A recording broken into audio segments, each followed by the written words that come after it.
दोस्तों, कभी आपने सोचा है कि हमारे देश की सत्ताधीन पार्टी भारतीय जनता पार्टी का ये जो मनोबल है, ये आखिर लगातार इतना ज्यादा बढ़ता कैसे चला जा रहा है?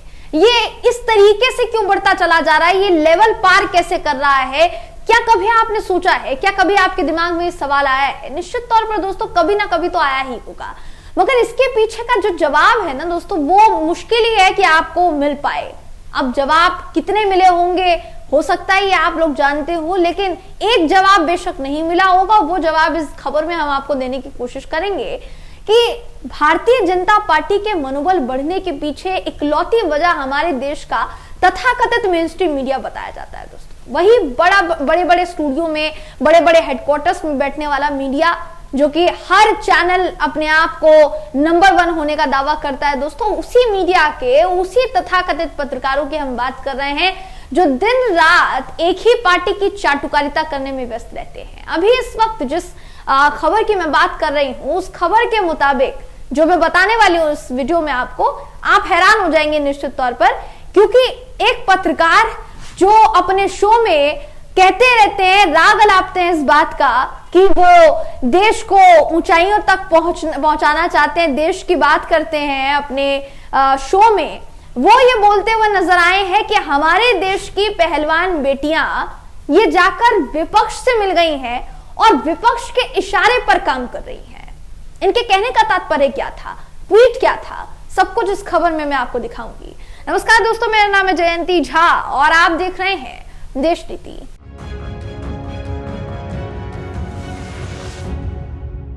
देश नीति, केवल सच्ची और पक्की खबरें। विनेश फोगाट, साक्षी मलिक, बजरंग पुनिया, जब ये पहलवान खिलाड़ी जिन्होंने हमारे देश को समय समय पर गौरवान्वित महसूस कराया दोस्तों, जब ये पहलवान खिलाड़ी जंतर मंतर पर धरना दे रहे थे तो वहां से उनको घसीटा गया।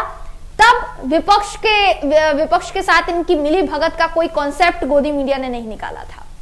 जिस वक्त इन तमाम महिला पहलवान खिलाड़ियों के द्वारा हमारे देश की सत्ताधीन पार्टी के सांसद बृजभूषण शरण सिंह पर आरोप लगाया जा रहा था, उस वक्त हमारे देश के तथाकथित पत्रकारों द्वारा किसी भी तरीके का कोई एंगल नहीं निकाला गया कि कुछ तो दाल में काला है, कुछ तो गड़बड़ है। इस तरीके का कोई एंगल नहीं निकाला गया दोस्तों। अभी इस वक्त WFI का चुनाव हुआ और चुनाव में बृजभूषण शरण सिंह के करीबी माने जाने वाले, उनके जो दोस्त माने जाने वाले व्यक्ति हैं, वो जीत कर आते हैं, तो गोदी मीडिया के पत्रकारों ने ये सवाल नहीं उठाया कि भैया वो कैसे जीत गए और ये तमाम महिला पहलवान खिलाड़ियों के साथ अन्याय है कि नहीं है, इस बात पर कोई सवाल नहीं उठाया। लेकिन अभी एक ट्वीट कर दिया है जनाब ने। कौन जनाब? अमन चोपड़ा। क्या कहा है बिना देर के बता देते हैं आपको। इस वक्त आपकी स्क्रीन पर दोस्तों अमन चोपड़ा का ट्वीट है। लिखते हैं, उपराष्ट्रपति की खिल्ली मामले में विपक्ष के खिलाफ जाट समाज सड़कों पर आया, उसी समय साक्षी का संन्यास लेना, विपक्ष का जाट कार्ड खेलना, कांग्रेस की पीसी और मुलाकात। टाइमिंग संदेहास्पद है। पहले भी कुछ पहलवानों ने पॉलिटिकल टूल के रूप में इस्तेमाल के आरोप लगे हैं पहलवानों पर। मेडल विसर्जन के बाद अब ये, यानी इनको ऐसा लग रहा है कि मेडल विसर्जन भी दिखावा था और अब जो हो रहा है वो भी दिखावा है।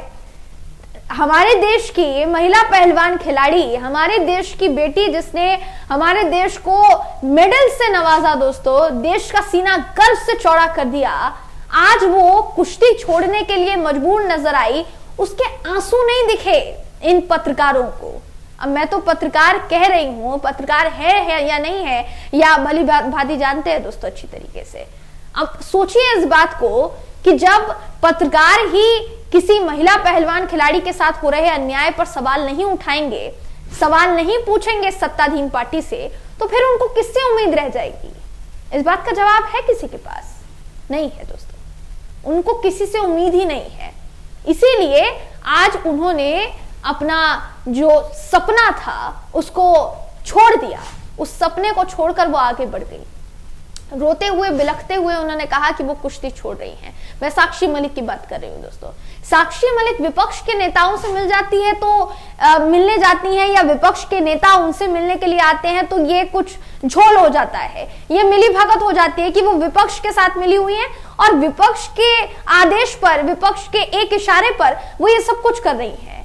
ये हैरान कर देने वाली ट्वीट है जो कि अमन चोपड़ा के द्वारा की गई है। अगर इस खबर पे मैं बात करूं, अगर इस ट्वीट पे माफ कीजिएगा मैं बात करूं, तो बहुत से लोगों ने ट्वीट किया है कि भाई आप उपराष्ट्रपति जगदीप धनखड़ जी की बात कर रहे हैं।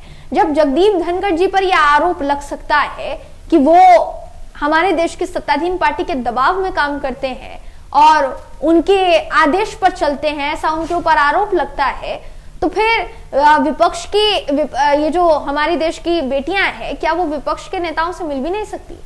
दोस्तों, आपको याद होगा, वो समय याद होगा आपको जब ये जो पूरा धरना हो रहा था महिला पहलवान खिलाड़ियों का, उसमें बजरंग पुनिया भी शामिल थे, साक्षी मलिक के पति थे, वो भी वहां पर मौजूद थे, बहुत सारे लोग वहां पर मौजूद थे। जिस वक्त ये सब कुछ हो रहा था, उस समय तमाम पहलवान खिलाड़ियों ने एक बात कही थी कि हम इस पूरे मामले को राजनीतिक रंग नहीं देना चाहते।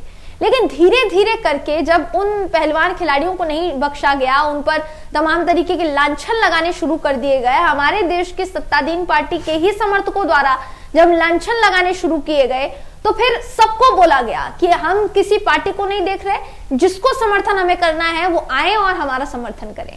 भारतीय जनता पार्टी के नेतागण चाहते, और वो अगर साफ तौर पर महिला सम्मान की जैसे बात करते हैं, अगर वाकई में वो महिला सम्मान को तवज्जो देते, तो वो जाते महिला पहलवान खिलाड़ियों के साथ धरने प्रदर्शन में बैठते, सरकार से जो वो गुहार लगा रही थी, जो वो मांग कर रही थी, उस मांग को पूरा करवाने में उनकी मदद करते।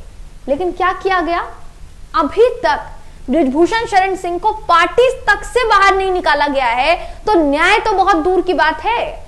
और इसको दिखावा बता रहे हैं ये पत्रकार साहब, इसको दिखावा बता रहे हैं, इसको ढोंग बता रहे हैं, इस पर सवालिया निशान खड़े कर रहे हैं। सोचिए कितना स्तर जो है गिर चुका है। दोस्तों, इस पूरी खबर को लेकर आप क्या सोचते हैं, आपकी क्या राय है, कमेंट करके जरूर बताइएगा। वीडियो अगर आपको पसंद आया हो तो वीडियो को लाइक कीजिए, शेयर कीजिए, चैनल को सब्सक्राइब करना बिल्कुल भी ना भूलें। फिर मुलाकात होगी आपसे अगली वीडियो में, तब तक के लिए नमस्कार।